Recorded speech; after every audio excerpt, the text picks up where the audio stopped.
Hello everyone, so how are you doing? So in our previous class, we have studied few concepts relating to national income accounting and related concepts. So this is the part 2 of this video. If you have not watched the part 1, then please watch the part 1 and then come back to this channel. Okay, so let's start our topic by asking you few MCQ questions. So let us do some revision and then we will come back to the next topic. So first one. What is the formula to calculate gross national product? Option A, GDP plus NFIA. Option B, GDP minus NFIA. Option C, GDP minus depreciation.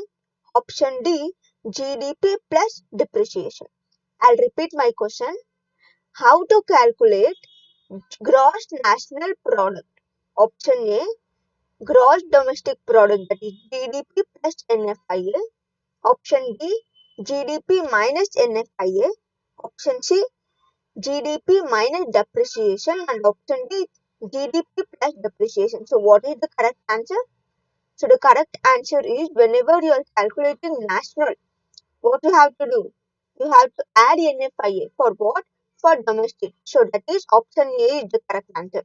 GDP plus NFIA will give me GNP. Okay, now what will be the reverse if I have to calculate GDP? I have to deduct NFIA from GDP. Okay, now how do you calculate net domestic product? So what is the formula to calculate net domestic product? Option A, GDP plus depreciation. Option B, GDP plus NFIA. Option C, GDP minus depreciation. Option D, GDP minus NFIA. So what is the correct answer?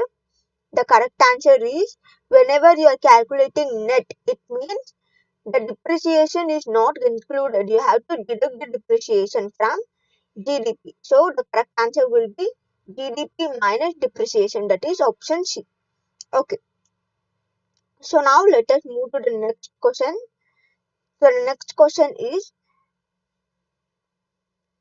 okay.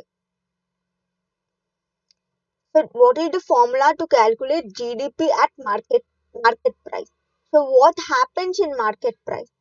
So first tell me what happens in factor cost, and then it will be easy for you to calculate the market price. See, whenever we are calculating factor cost, they will give the subsidy. Who will give? The government will give us subsidies. So whenever they give us subsidies, we have to add the subsidies and deduct the indirect cost, indirect tax. From what? From GDP at market price. So the option is, for factor cost, GDP of market price minus indirect tax plus subsidies will give me GDP at factor cost. Now what is the reverse opposite of this? Opposite of this is GDP at market price is equal to GDP at factor cost plus indirect tax minus subsidies. If you have written whatever I told in the last class, it will be easy for you to remember this. Or else it will be the difficult, very difficult for you. Okay.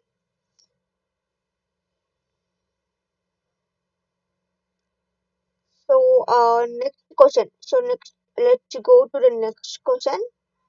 That is, if they have not given you indirect tax, then there is another formula for you to calculate the factor cost. So tell me, how do you calculate, or what is the another formula to calculate GDP at factor cost? Option A, net value added plus depreciation. Option B, GDP at factor cost plus indirect tax minus subsidies plus depreciation. Option C, net value added minus depreciation. Option D, none of the above. So the other formula to calculate the factor cost is, whenever we are calculating the factor cost, we will take all the values which have been added for the GDP. Along with that, we will add depreciation. So it gives me the factor cost. Now tell me the next question. What is the meaning of net? Option A, you have to add depreciation. Option B, deduct depreciation. Option C, depreciation is not considered at all. And option D, none of the above. So what is the correct answer? The correct answer is option B. You have to deduct depreciation in case of net. Okay. So now let us move to the next topic. It's time for us to move to the next topic. Before that, please revise everything which we have studied, so it will be easy for you in future classes also. So now there are some precautions for product method or value added method. So let us see what are the precautions that we have to take or consider while calculating product method.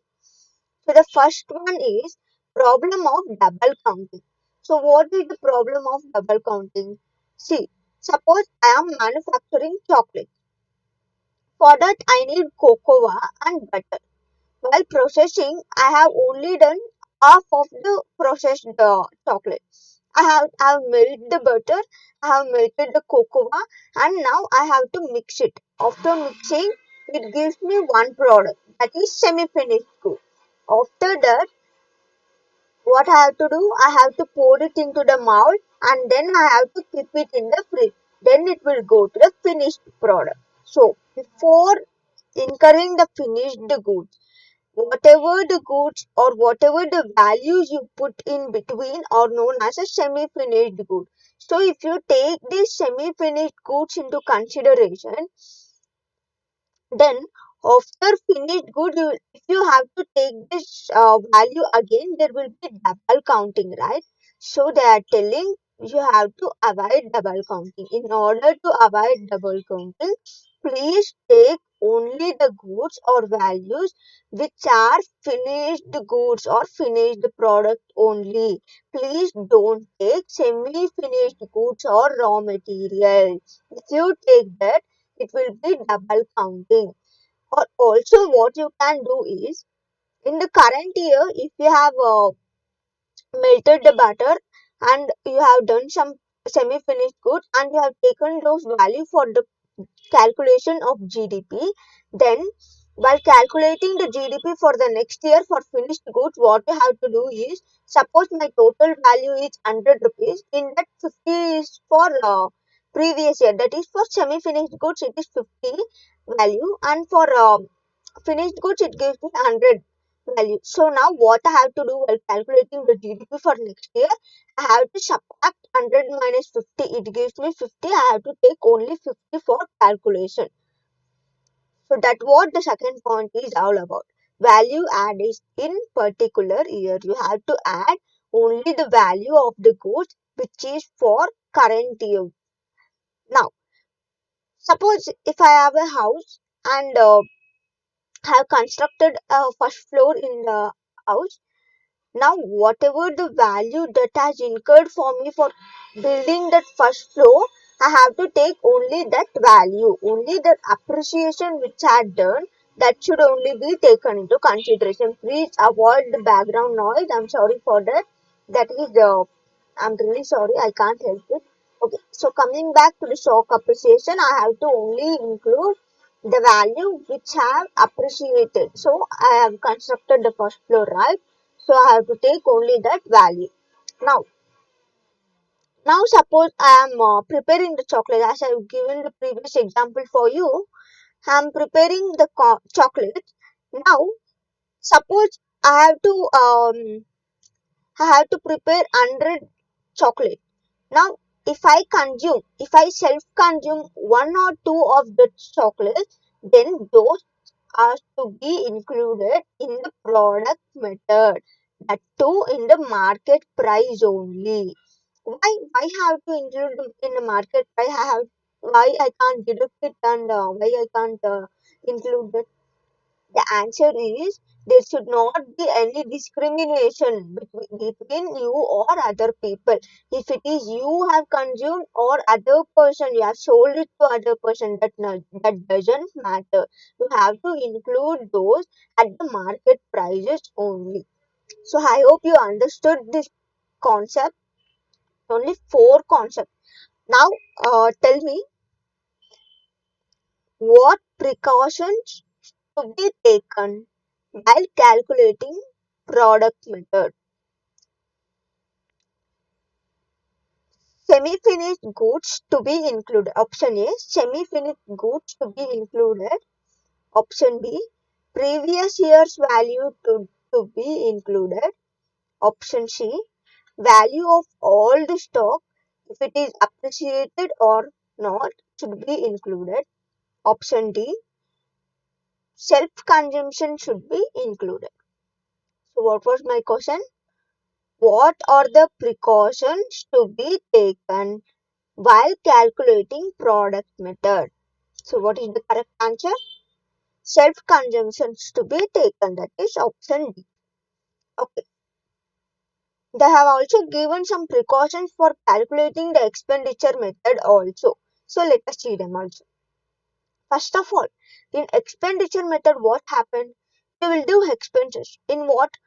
We will do expenses in investment like buying shares or stocks. Like the major expenses that you do is for purchasing shares or stock. That is the most major investment.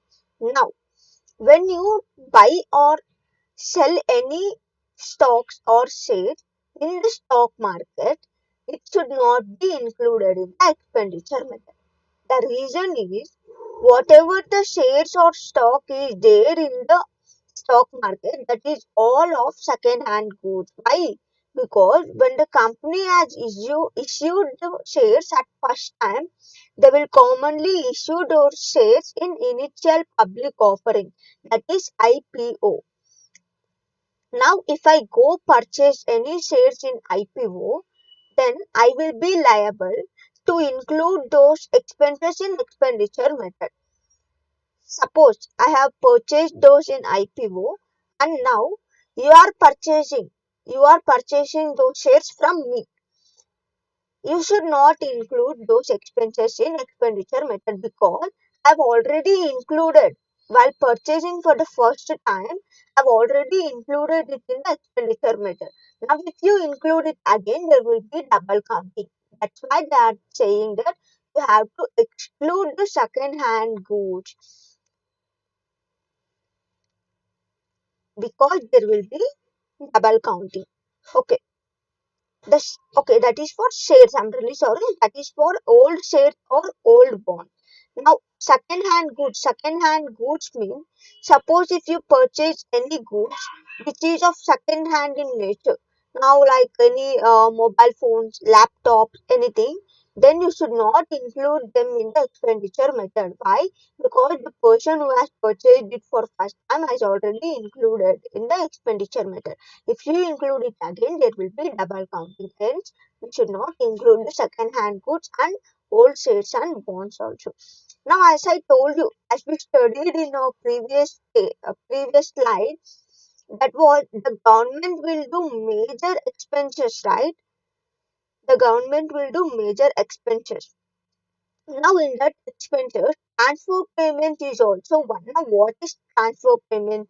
Transfer payment is something like if anyone is unemployed and government is giving some money because the person is unemployed. Is government getting anything written from that person? Is that person providing any activities or providing any services to the government? No. The government is doing it freely because it is a responsibility of the government to provide such things. Hence, any transfer payments like unemployment benefit, old age pension, interest on public debt. What is interest on public debt? The government has borrowed some money from the public and now the government is giving interest for the public. Here, the public is not providing any activities or services to the government. Hence, we will not include interest on public debt also. That is also a transfer payment. Now, these are the precautions for expenditure method.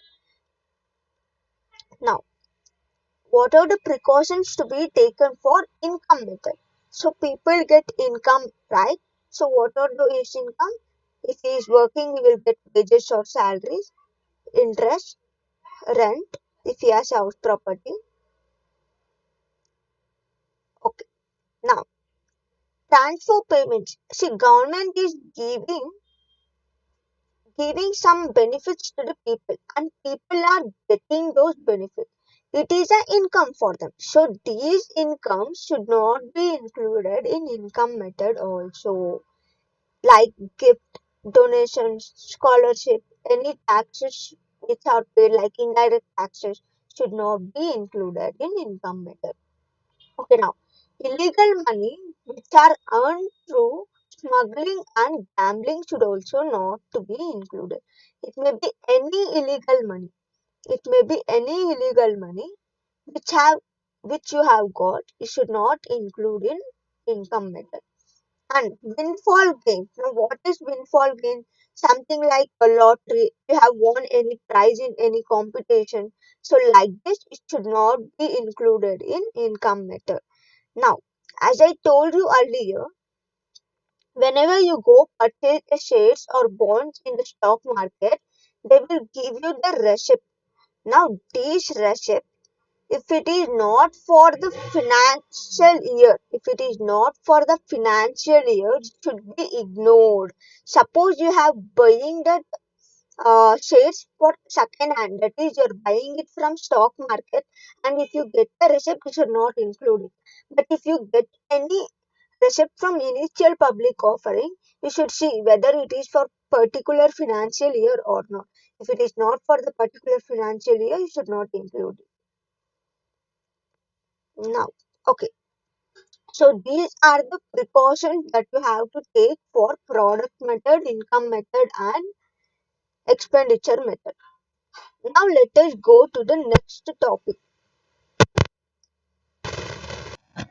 Okay, so the next topic that is there in your syllabus, it is about the GDP. We have studied about the GDP, right?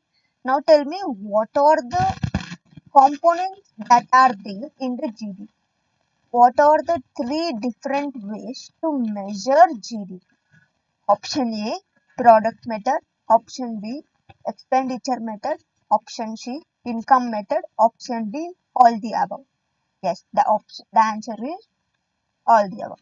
Now tell me, what is the other name that is called for product method? Option A, income method. Option B, value method.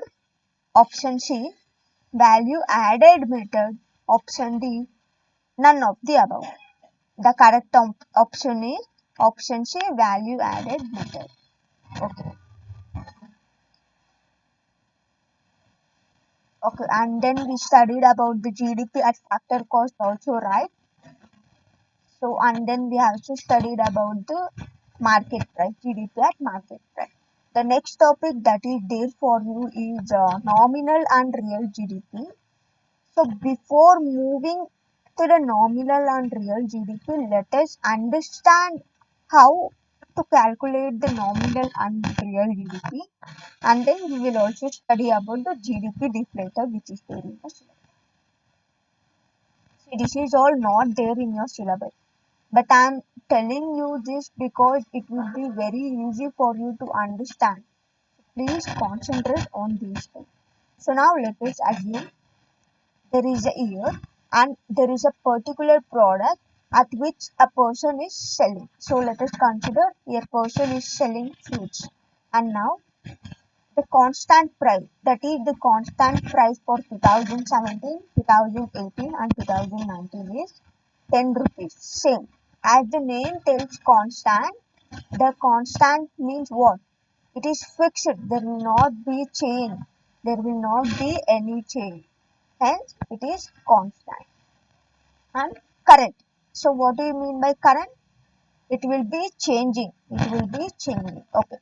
So, for the year 2017, 18 and 19, there is a current price that is which will be changing. And now, there is something called a GDP at constant price. So, how do you calculate the constant price? And how do you calculate the current price? And how to calculate the GDP deflator? Okay. In 2017, a product of fruit, a person is selling the fruit at 100 kg. And what is the constant price? 10 rupees. Now, how do you calculate GDP at constant price? Very simple. What price he is selling at 100 kg and what is the price? 10. So 100 into 10, it gives me how much? It gives me, yes, it gives me 1000. Okay. Now in 2018, let us solve the current price also and then we will come to the next one. Current price. So now the same, he is selling the fruit at 100 rupees kg. And what is the current price in 2017? The current price is also same. It is 10 rupees. Now, how do you calculate GDP at current price? How do you calculate GDP at current price? Same, simple.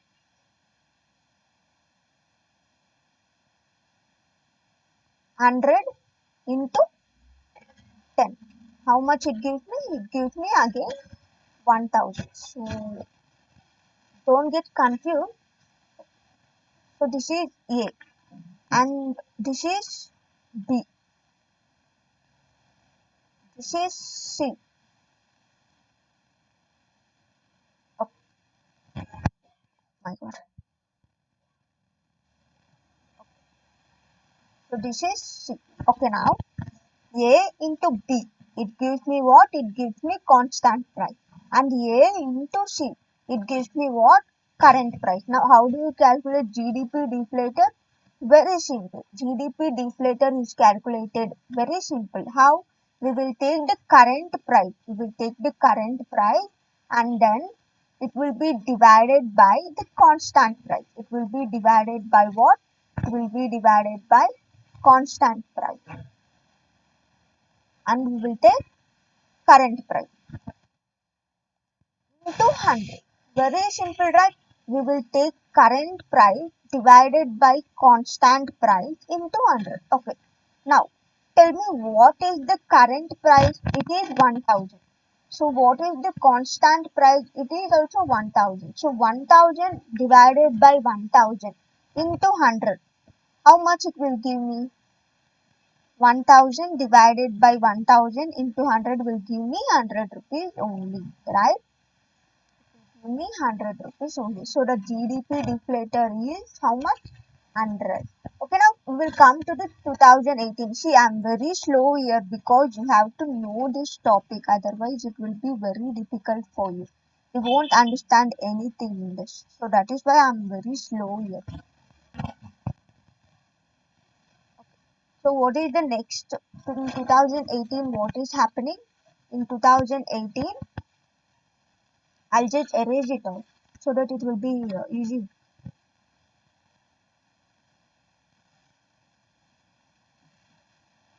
Okay. So in 2018, he is selling the fruit at 100 kg only. And what is the constant price? It is same. It is 10. So if you have to calculate the constant price, so what is the formula? A into B. Very simple. At what kg? 100 into what is the price? 10. So it gives me how much? 1000 rupees. How much? 1000 rupees. Now, okay. So how do you calculate current price? So that is A into C. 100 kg into 15 rupees. So how much it gives? 1500. It gives me 1500. Now how do you calculate GDP deflator? So GDP deflator is calculated by current price divided by constant price into 100. Now what is the current price? It is 1500, right? Divided by constant price. What is the constant price? It is 1000. So into 100. 1500 divided by how much? 1000 into 100. How much? It is 150, right? It is 150. Okay. So this is the way you have to calculate GDP deflator. Now you have to tell me what it will be for 2019. You have to tell me. See, in 2019, what is happening? In 2017 and 18, he used to sell at 100 kg. Now in 2019, he has increased its production to 150 kg. That is, there is 50 kgs increase in its normal thing. Okay. Now, what is the formula and what will be the amount for constant price, GDP at constant price? So you tell me. 150 into 10. Yes, it gives me how much? 1500. Very good. Now, what is the GDP at current price? What will be the amount? What you have to do? A into C, right? So, what you have to do? 150 into 10. No, 150 into 15. So, it gives me how much? 2250. It gives me 2250. Now, what is the GDP deflator? Current price divided by constant price into 100. Very simple. So, what is the current price? 2250 divided by what is the constant price? 1500 into 100. 2250 divided by 1500 into 100. So, it gives me how much? It gives me 150. Right? See, here I'll tell you one thing. The constant price. The constant price is also known as real price. It is also known as real price. And the current price is also known as nominal price. Suppose if they give you in the question like this, what is the formula to calculate GDP deflator? Option A, nominal price divided by real price into 100. Option B, real price divided by nominal price into 100. Option C, real price divided by GDP deflator into 100. Option D, none of the above. Then what will be the correct answer? The correct answer is nominal price, that is current price, nominal price divided by real price into 100. So that is why I have written here. It is also known as what? It is also known as, yes, constant price is also known as real price and current price is also known as nominal price. Now, okay, now let us move to the next topic. Okay, now tell me which is more accurate. You have calculated the GDP deflator, right? Now tell me which is more accurate. Is it the real income more accurate or is it the nominal income which is more accurate? See, what happens in nominal price? You will take only the current price. You will take only the current price and you will concentrate only the current price. But now what happens in a constant price? You will compare it between the years. So in the previous year, it was 1000 and in the current year, it is 1500. So you will do like this. So the real price is more accurate for calculation of GDP. Now, you have what you have done? You have taken 1 year and you have calculated 100 into 10 and 100 into 10 of current price and constant price, and now we are comparing it like this. In 2017, GDP deflator was 100 rupees, and in 2018 it was 150, and in 2019 it was also 150. Now we have calculated GDP. Now I have to know what is the real GDP. What is my real GDP? Now the formula is very simple. So the formula for calculating the real GDP is you have to take GDP at current price. Current price is also known as what? Nominal price divided by GDP deflator into 100. Now what is the GDP at current price in case of 2011 and 13? In 2011 and 13, I'm sorry, it in GDP at constant price.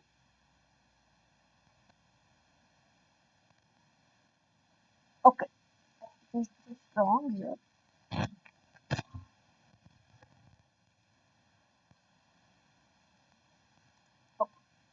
In 2017, right? In 2017, what is the current price in 2017? Current price is also known as what? Nominal price. Yes. Now tell me what is the current price in case of 2017? It is 1000. So 1000 divided by GDP deflator. What is GDP deflator? We have calculated it, right? So we have calculated it. How much we have calculated? How much we have calculated? And what is the amount? It is 100. Correct? It is 100 into 100 divided by GDP deflator into 100. So it gives me how much? 1000. So the GDP deflator is 1000. In 2018, let us see.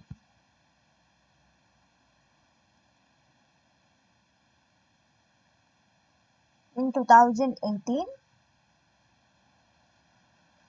so again, it has been increased from 1000 to 1500. If you can see here, in previous year, in 2017, it was 1000, but in 2018, it was increased to how much? 1500. So if it is 1500, then what will be the real GDP? Now GDP deflator is how much? 1500 divided by 150 into 100, right?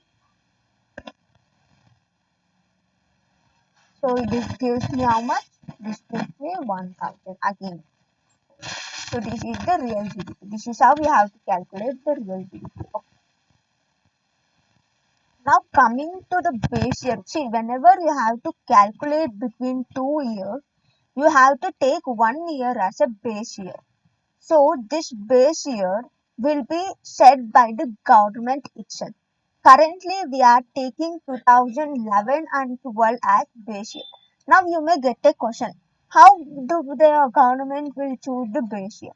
See, normally base year will be choose like they will see the GDP. The GDP should not be too high also. The GDP should not be too low also. It should be divisible by 100. Only then it will be considered as a base year. So that's why in 2011 and 12 we are taking as base year. Now 2008 they thought they can take the base year, but then there was a financial crisis then. So that's why they did not take 2008 as a base year. They have taken 2011 and 12 as a base year. So did you get it how to calculate the GDP deflator and what is the formula for calculating real GDP? What is the formula to calculate real GDP and how to calculate GDP deflator? This is the most important one for your exam. They will ask the formula. What is the formula to calculate GDP deflator? They will give at least like option A, current price divided by constant price into 100. Option B, nominal price divided by real price into 100. Option C, both A and B are correct. Option D, only option 1, option A is correct. Now what is the correct answer? Both option A and B are correct for calculating GDP deflator. Now let us see what is our current GDP rate. Now let us see the report of the GDP. Now how it will be, who will update the GDP? The GDP's rankings and the GDP rates will be updated by IMF. This you will be studying in your current affairs. That is on your first chapter. That is international bodies. In that you will be studying the IMF. That is International Monetary Fund, who will update the GDP rates and reports. So now let us see what is the GDP reports, that is what they have predicted in 2020. Let us go to see it by countries because we have to see about India, right? So we have to see about India. Now let us study. Let us select all countries and let us clear all because all the countries have been selected. Now we only need India. So let us on I. Where is India? Here is India. We have to see only about India. We don't need any other country because we are just studying for India. Okay. Let us click on the continue button. Now let us select all. Why we have to select all? Because we want to know what is the GDP at constant price. We also want to know what is the GDP at current price. Now tell me what is also the other name for current price and constant price. Current price is also called as what? Nominal price. Okay. Constant is also called as what? Real price. Yes. So we have to see this and what is the GDP deflator. That is we also call it as index and we should also see PPP, that is uh, purchase power parity. I I don't know if I have told you this or not, but you will be studying this in your next chapter. Okay, so we have clicked everything and then we will click on continue button. See, a current account balance is most important one and it is in the form of US dollars. It is the most important one. Okay. Now we will select the year range. Let us select it from 2017 and let us see it from 2020, 21 okay. Or 22. We'll select 22. Okay. We also want appendix subject notes.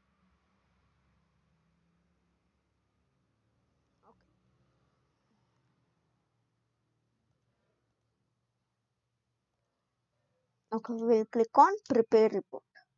Now we have clicked on prepare report. Now we will get the report. Let us see what is this. Okay. So we have got all. See, in 2017, oh my god, in 2017, the GDP at constant price in national currency, it was okay. We will see in the percentage change because we don't need what is the amount there. We only need what is the percentage change. So we will see only the percentage change. Okay, the gross domestic product that is the constant price.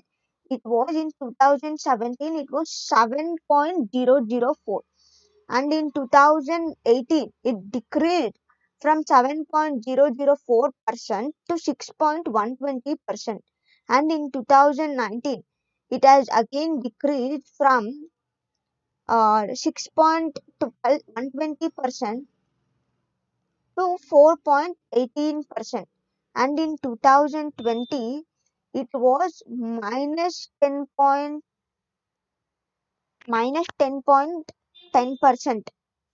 Oh my god, it is only till 2020. Okay, I have given it only for few years. Okay, we will consider 3 years only. Okay, 2018, 19, and 20. So please wait for some time because they have not given 2021. So let us click on 2021 again and we will see. Okay, now you can see here, right? Now you can see 2021 also. So have just removed 2017 because that was not so important because we only study about last 2 years or 1 year. That's all. So in 2018, the GDP at current price percentage was 6.12%, 120%, and in 2019 it is decreased to 4.181%, and in 2020 it was somewhere like 11 -11%. Okay. In 2021, this blue line indicates they are predicting it. They are predicting it. Okay. In 2021, they are estimating that the GDP at current price will be 8.804%, that is somewhere around 9%. And in 2022, it will be somewhere around 8%. If you round up, it will be 8%. And in 2023 also, it will be somewhere around 8%. So they are estimating now. Okay, now if you see this in 2020, there is minus figure. That means what? The gross domestic product has been decreased due to pandemic. Yes. Now let us see in the current price what it is, what they have predicted, or what it is in the previous year in terms of current price. Okay.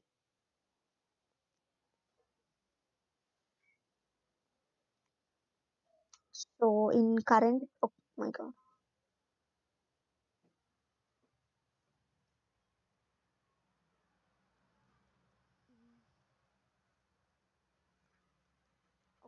I'm really sorry.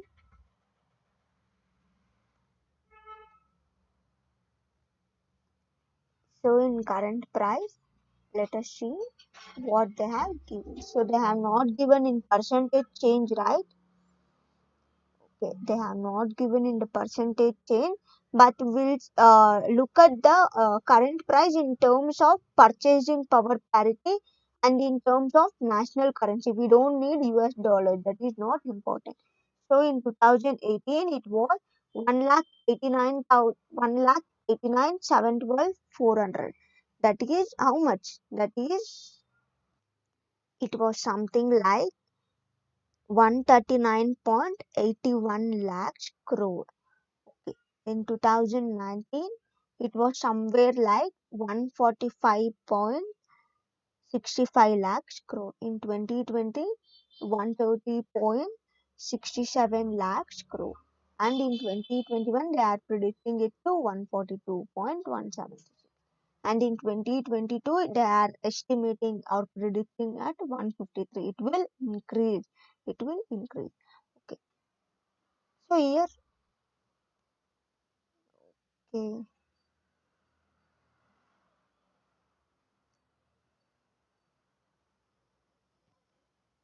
Hmm, confusion. In terms of, we have seen it in terms of,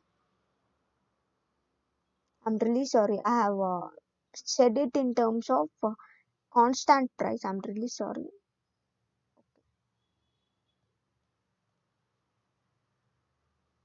It was 189.712.400. It is something like 189.72 lakhs crore and 203.39 lakhs crore.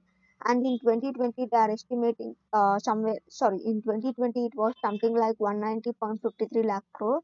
And in 2021, they are estimating something like 213.43. And in 2022, it will be increased to 238.99 lakhs crore. Okay. Okay. In terms of purchasing power parity, in terms of purchasing power parity, there will be something like 8,998.685. It is billion in case of billion. Okay. Next, 9,542. Okay.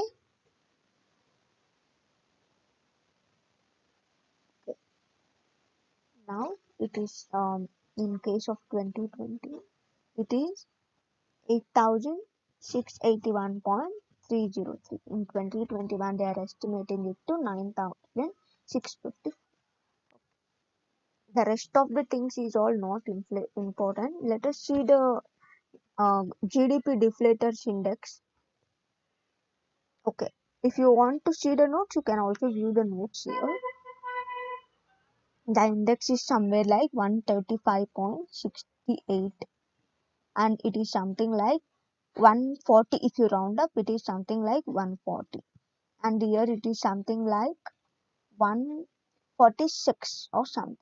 And in 2021, they are estimating it to 151 or 150.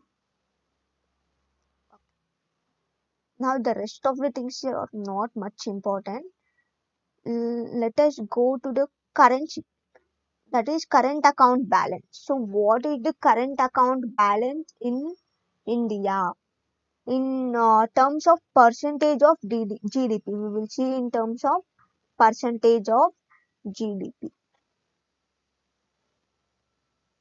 So what is the current account balance? That is what are the incomes and expenses that are there.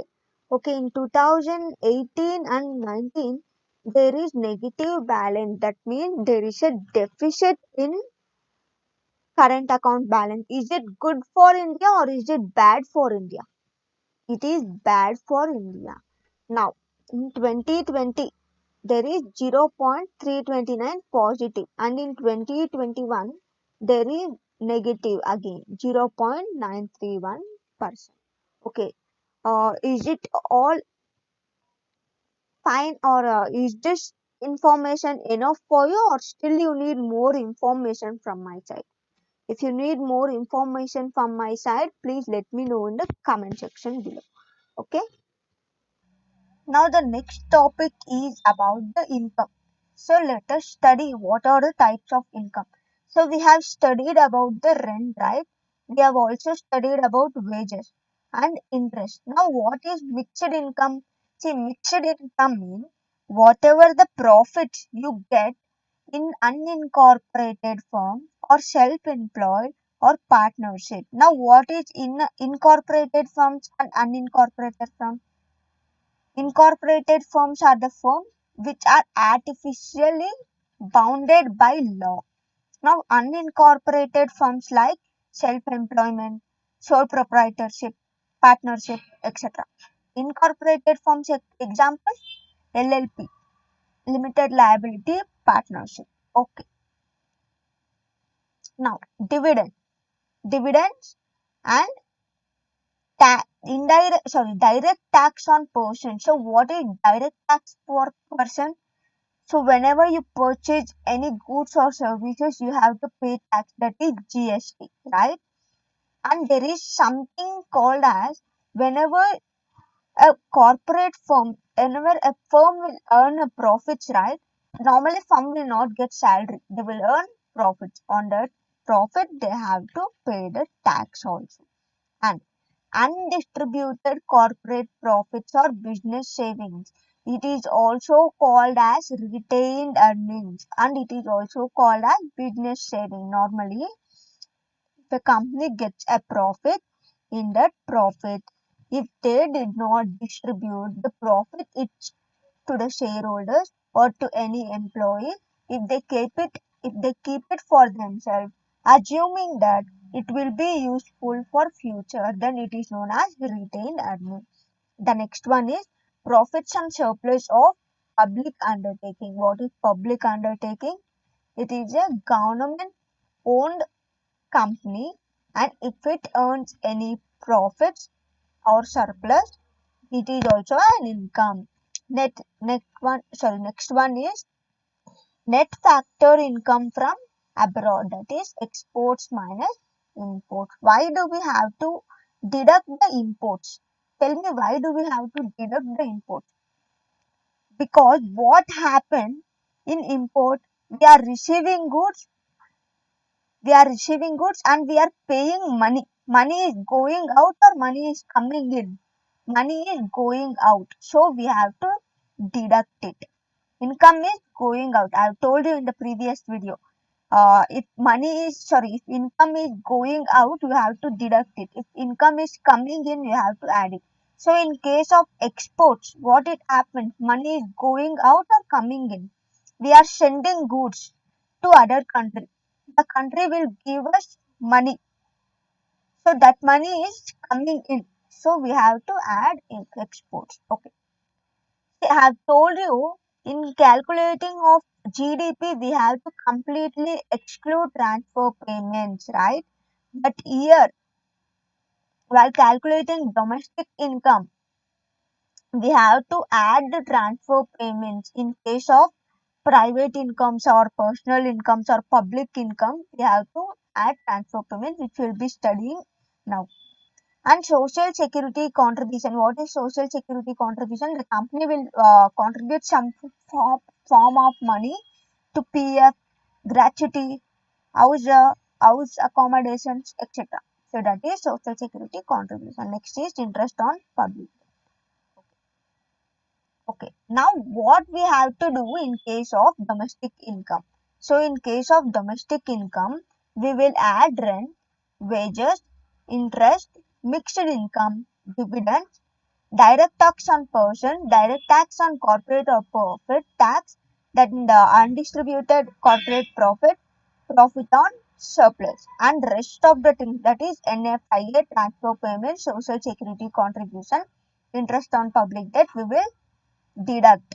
We will not add in the calculation. So what is the formula to calculate domestic income?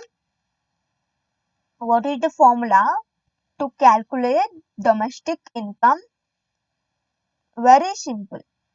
That is national income is equals to domestic income plus NFIA, or other formula is rent plus wages plus interest plus mixed income plus dividend plus direct tax on corporate plus undistributed corporate profit plus profit on surplus of public undertaking minus net factor NFIA, minus transfer payment minus SSC minus interest on public.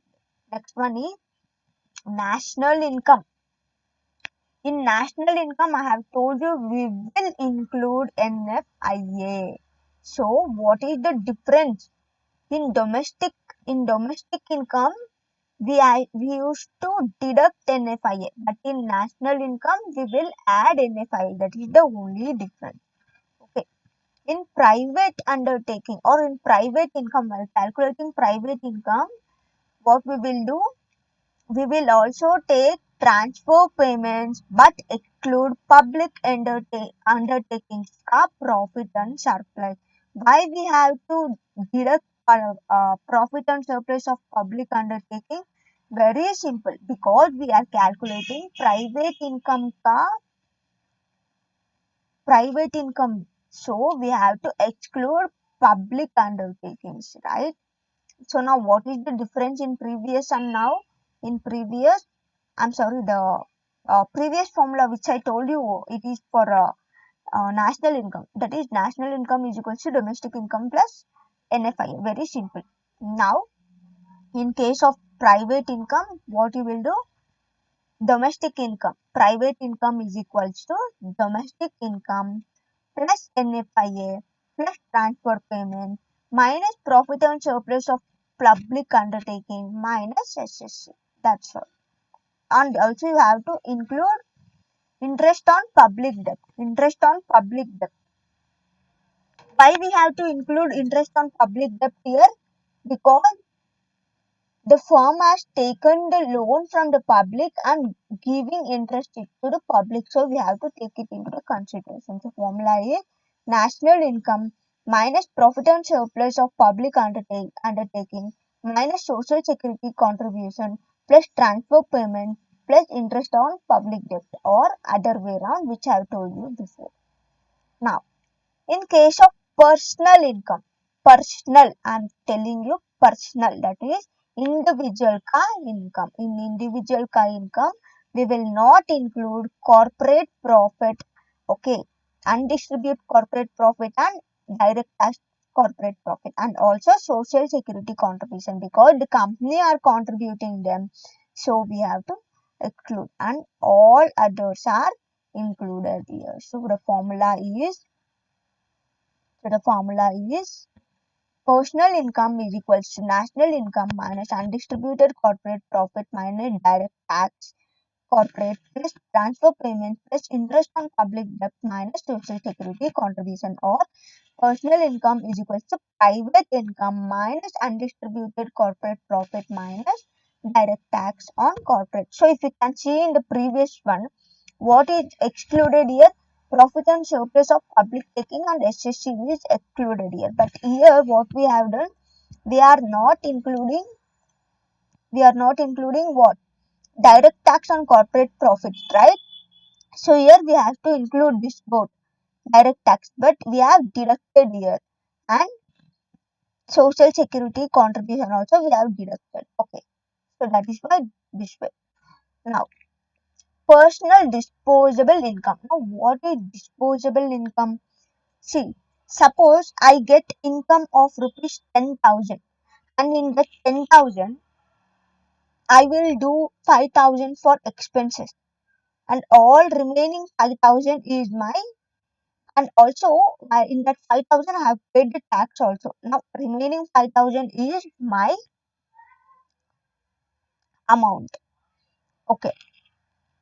Now the formula is rent plus wages plus interest plus mixed income plus dividend. Here direct tax on person is excluded because in personal disposable income, whatever the money is left out for me after paying off all the taxes and dues, the remaining amount is known as disposable income. So after paying the tax, the remaining amount is what? That is the disposable income. So we will not pay direct tax on person and corporate into consideration, and also undistributed corporate profit. And we will include profits and surplus of public undertaking. So green highlighted ones are in previous one we have included this, and in current inly we are including this. So that is the difference. So NFIA we have to include, transfer payments also include, interest on public debt include, subsidy include, and indirect tax, social security contribution we will not include. Okay. So the formula is like this: personal disposable income is equals to national income minus direct tax on person minus direct tax on corporate minus undistributed corporate profit plus transfer payments minus social security contribution plus interest or public debt minus indirect tax plus subsidies. I have made a chart for understanding it. So if you want, you can take the screenshot.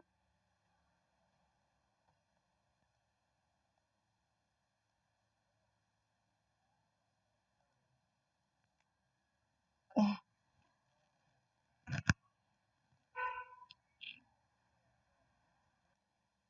So I think you can see it now.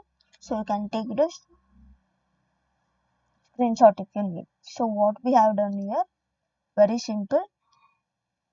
In case of private income, we have included rent, wages, interest, mixed income, dividend, direct tax on person, direct tax on corporate profit, undistributed corporate profit, and we have included NFIA, and we have included transfer payment and interest on public debt, and deducted what? Profit and surplus of public undertaking and social security contribution.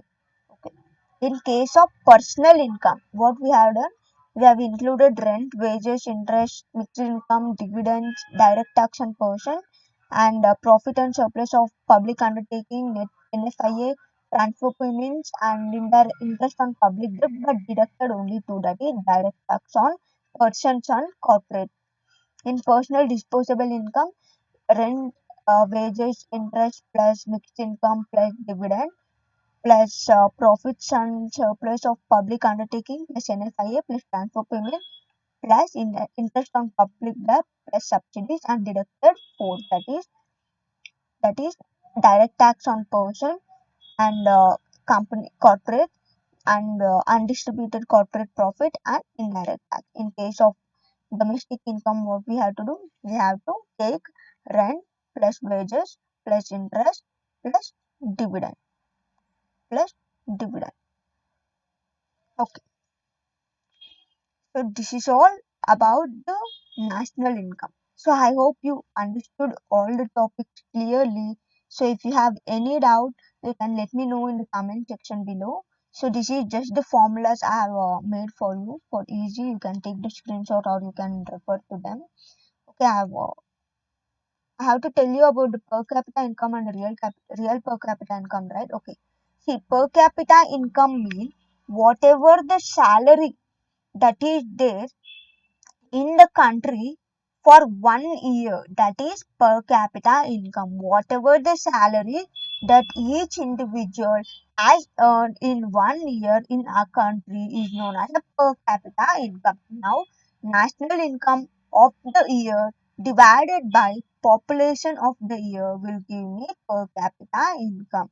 If you want to know 2018 ka per capita income, what you have to do? You have to take national income of the year. So let us assume national income of the year is somewhere around simply this is for assuming purpose, so it is somewhere around 1 lakh. So it's somewhere around 1 lakh. So divided by population of the year. So let us assume that the population of the year is somewhere around two okay 50,000. Okay, we will simply assume it as 50,000. Now we will get the per capita income. We will get the per capita income by will get the per capita income by.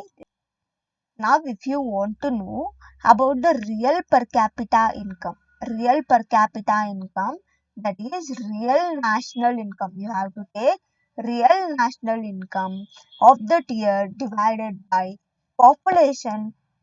Okay, real national income divided by population of the year. So, real per capita income of 2018 is equal to real national income of the year of 2018 divided by population of the year of 2018. So this is all about your national income cut chapter. So now here comes the end of your chapter. So let us quickly move to the MCQs. MCQs now, and after that we are ready to finish our chapter. Do you want me to do this separately, or do you want me to include this in this only? Shall I include it in this only? Why to go for part 3? Let us include it here only. Okay. The first question is identify the right statement from the following. Okay. The first point tells that national income is the monetary value of all final goods and services produced. Option 2 is depreciation is deducted from gross value to get the net value. Option A 1 only, option B 2 only, option C both, option D none. You tell me what is the correct answer. Read it again and give me the correct answer. Don't get confused here. What is the correct answer? Yes, the correct answer is both. See, national income is the monetary value of all the final goods and services produced. Yes, while calculating national income, we will take the value of all the final goods and services which are produced in 1 year. Correct. Now, depreciation is deducted from GAV to get net value. In case of net, I have told you we have to deduct the depreciation. So, both are correct. Now, let us go to the second question. So, it says when depreciation is deducted from GNP, the net value is called as what? From net, if you deduct depreciation, what is it called as? It is called as what? Tell me soon. It is called as